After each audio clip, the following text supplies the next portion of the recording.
Hello viewers, welcome to compete IQ, your gateway to exam success. आज हम करेंगे target SSC 2025 series का class number 44। इस session में हम लोग GK/GS के प्रीवियस ईयर क्वेश्चंस करते हैं विद डिटेल एनालिसिस। एंड अगर आपने मेरे साथ इस सीरीज़ को एंड तक देख लिया तो आपको GK/GS के लिए कुछ और करने का ज़रूरत नहीं है। बस इस सीरीज़ को एंड तक देख लीजिए, इन एग्ज़ाम देने चले जाइए। आपका जो मैक्सिमम क्वेश्चन है वो मेरे ही सेशन से कॉमन बनने वाला है, तो सेशन को एंड तक ज़रूर देखें। एंड अगर आपको PDF चाहिए तो आप मेरे साथ टेलीग्राम चैनल में जुड़ सकते हैं। टेलीग्राम चैनल का नेम है कम्पीट IQ, जिसका लिंक आपको डिस्क्रिप्शन बॉक्स में मिल जाएगा। तो चलिए इसी के साथ शुरू करते हैं। एंड अगर आपको वीडियो थोड़ा सा भी हेल्पफुल रहे देन लाइक करें, शेयर करें, कमेंट करें कैसा लगा वीडियो, एंड चैनल को सब्सक्राइब कर दें। So let's begin. Who won the World Food Prize in June 2020 for his contribution towards developing soil saving techniques to increase food production? 2020 का world food price किसने जीता है? ये क्वेश्चन इंपॉर्टेंट नहीं है क्योंकि तब के पर्सपेक्टिव से ये करंट अफेयर्स से पूछा गया था। तो मैं ये क्वेश्चन इसीलिए लाई ताकि आपको ये पता चले कि इस तरीके से डायरेक्ट क्वेश्चंस पूछे जाते हैं। इस क्वेश्चन का करेक्ट आंसर है रतन लाल।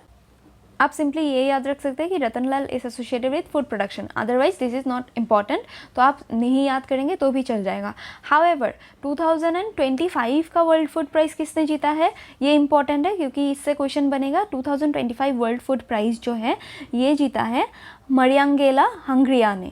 मरियांगेला हंगरिया कहा क्या है? ये एक माइक्रोबायोलॉजिस्ट है जिन्होंने माइक्रो ग्रीन रेवोल्यूशन के साथ एसोसिएटेड है, जिन्होंने कंट्रीब्यूशन किया है to reduce the use of fertiliser. ये ब्राज़ील की है मरियांगेले हंगरिया। इन्होंने 2025 की वर्ल्ड फूड प्राइज़ जीता है।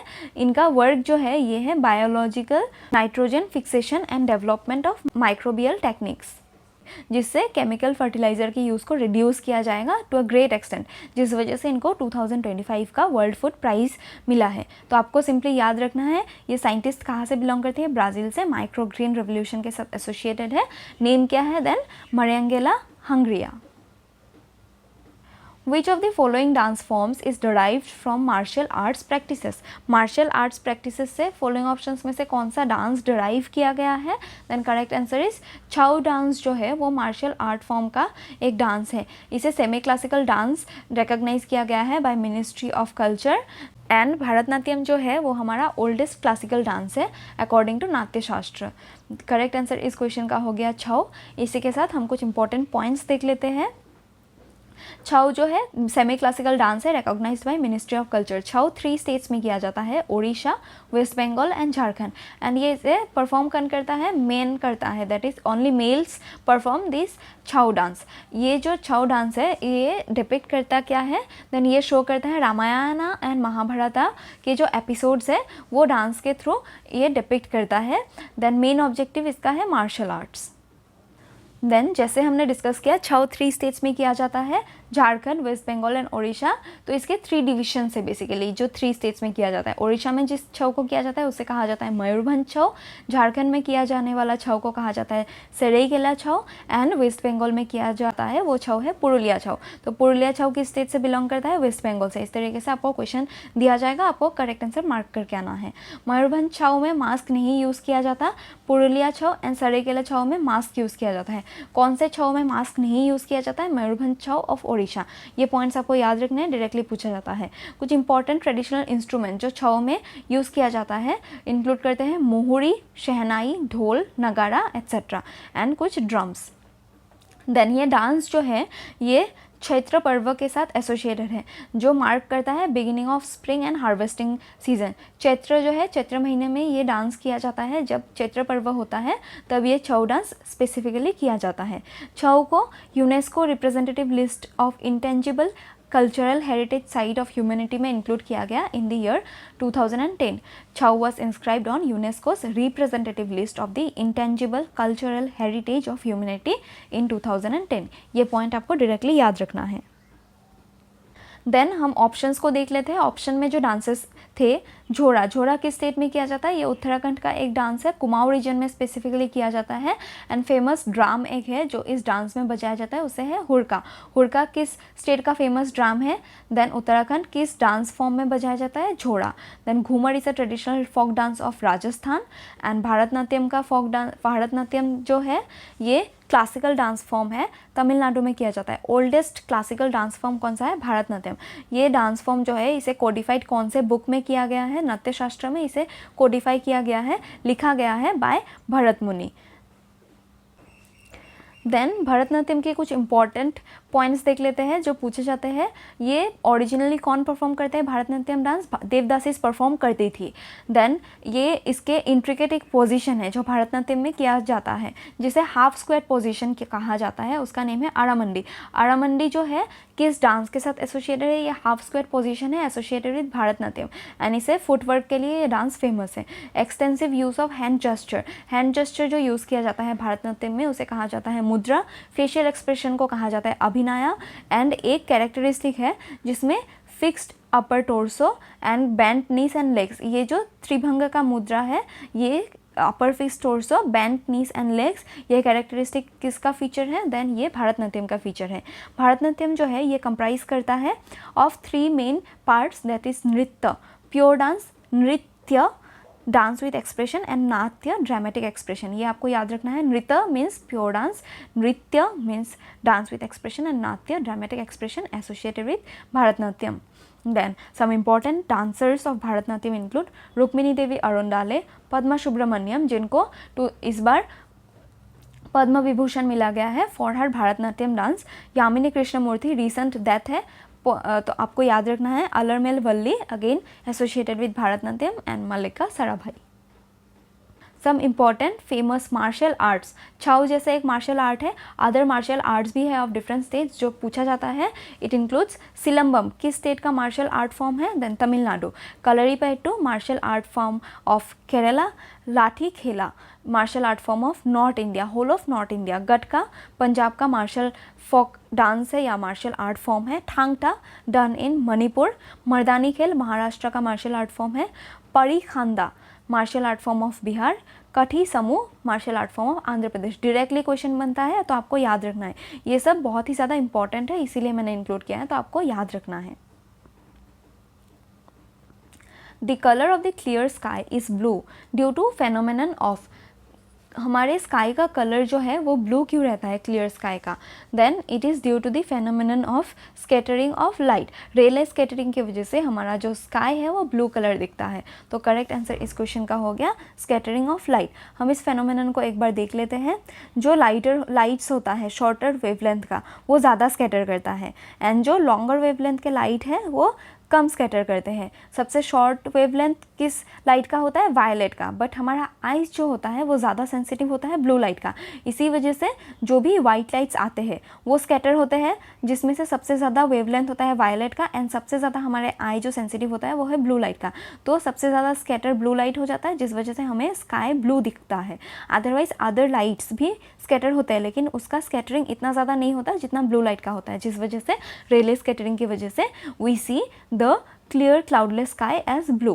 देन लाइट कौन स्कैटर करता है? लाइट को स्कैटर करता है molecules of dust, water vapour etcetera. जो भी मॉलिक्यूल्स प्रेजेंट होते हैं एयर में वही सब मिलके लाइट को स्कैटर करते हैं। बट जो सनराइज एंड सनसेट के टाइम पे हमें अपना स्काई रेड क्यों दिखता है? रेड या तो फिर ऑरेंज, बिकॉज जो ब्लू कलर है वो इतना ही ज़्यादा स्कैटर होता है कि हमारे आई साइड से वो मूव हो चुका होता है, जिसके बाद जो रेड लाइट है उसका वेवलेंथ अगेन शॉर्टर होता है, तो हमें रेड लाइट दिखता है, रेड स्काई दिखता है। तो इस वजह से सनसेट एंड सनराइज़ के टाइम पे हमें रेड स्काई दिखता है, and other part of the day में हमें ब्लू स्काई दिखता है। ये आप देख सकते हैं वाइट लाइट आया, रेनबो कलर्स फॉर्म किया, सबसे ज़्यादा स्कैटर जो हुआ वो हुआ ब्लू लाइट, जिस वजह से हमें ब्लू दिखता है। More than above 20 mile sky is black, and around 18 miles encounter करता है different molecules present in the earth's atmosphere, and ये स्कैटर कर देता है इस वाइट लाइट को, एंड ब्लू लाइट सबसे ज़्यादा स्कैटर हो गया, हमारा स्काई ब्लू हो जाता है। देन डिस्पर्शन क्या है? डिस्पर्शन वाइट लाइट के 7 कलर्स में डिस्पर्स हो जाने को ही डिस्पर्शन कहते हैं। डिस्पर्शन में 7 कलर्स, वाइट लाइट जो आता है सन से वो 7 कलर्स में डिस्पर्स हो जाते हैं।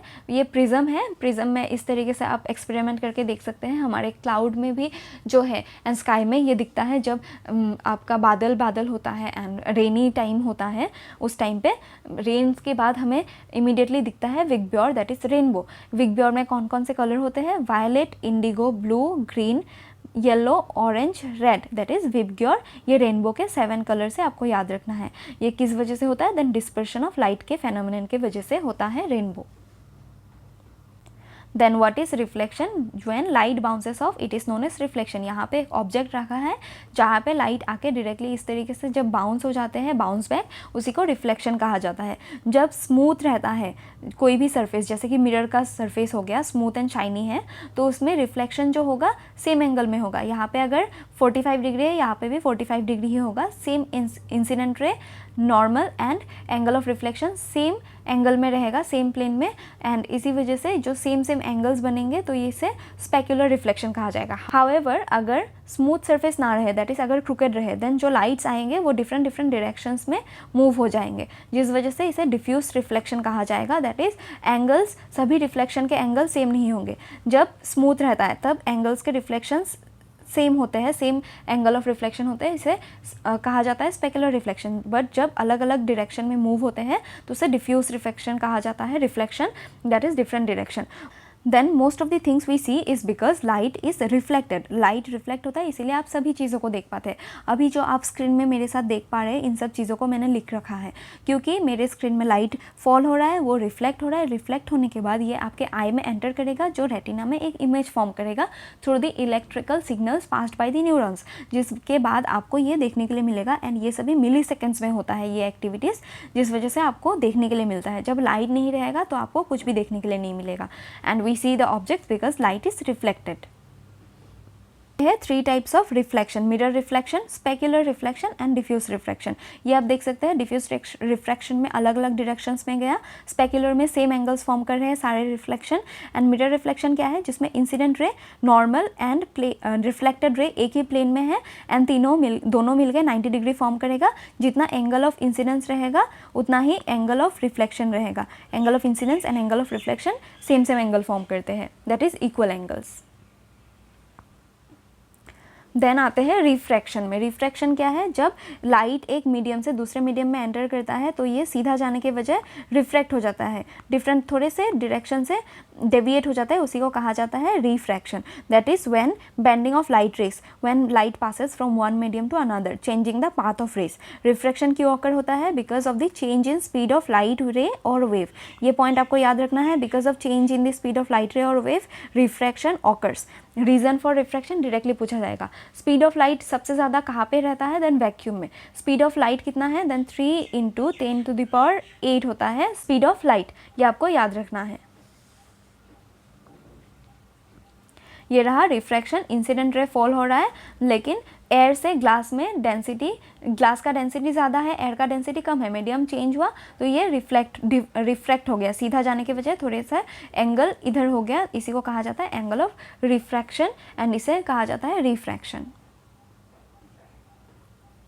इसी के साथ हम इस सेशन को यहीं पे एंड करते हैं। होप आप लोगों को वीडियो हेल्पफुल रहा होगा एंड कोई भी इंप्रूवमेंट चाहिए देन कमेंट करें। एंड अगर वीडियो थोड़ा सा भी हेल्पफुल रहा है देन लाइक करें, शेयर करें, कमेंट करें वीडियो कैसा लगा एंड चैनल को सब्सक्राइब कर दें। Thank you.